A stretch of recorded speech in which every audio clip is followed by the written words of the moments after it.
في العلن كده. قول اللي جواك.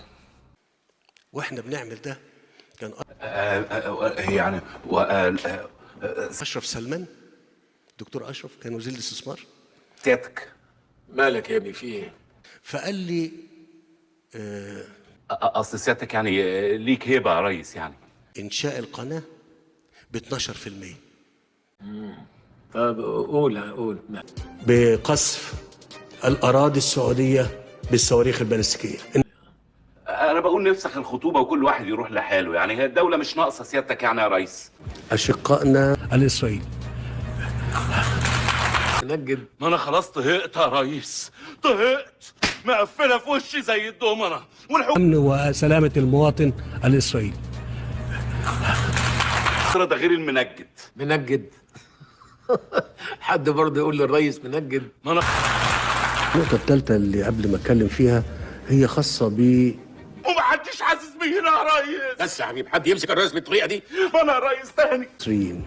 احنا في مصر ما بقناش نميز، ومش مقبول ان احنا نميز. عندي مشكله 80 مليون تهاني يا ريس بياخدوا فلوس البنوك ويهربوا بره يا ريس. نميز، ومش مقبول ان احنا نميز بين المصريين وبعضهم البعض على اساس.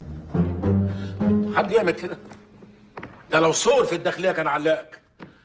معلش يا باشا من غلبي. فضيلة الامام قال له عندما تضيع الامانه، قال له انا حق عليا اللي سبت شعبه كله وعمال اسمع واحد فاسلي زيك. متى تضيع الامانه؟ عندما يعني مش كده يعطى الامر لايه بما معنى. ده انا ابوس رجلك، ده انا هتروح منها يا ريس. يا ابني انت عندك مشكله تهاني. انا الحديث يسود المرء لغير اهله. الله يخرب بيت الديمقراطيه اللي خليتكم تتكلموا كده. سيب رجلي. نعطي الامر لغير اهله ده لان ده امر ما يرضيش ربنا، ده امر ما يرضيش ربنا. عمامة المقدم ولا عمامة الشمشام؟ واقول جبتي لي نيشان في الراس. انا اصلي على باب الله يا ابني كلنا على باب الله.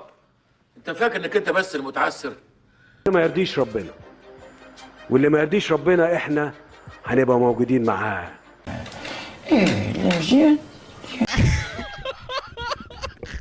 والماء وهذه وغضب وهذه وغضب وهذه وغضب وغضب في النقل وغضب في هذه وغضب خلق غضب.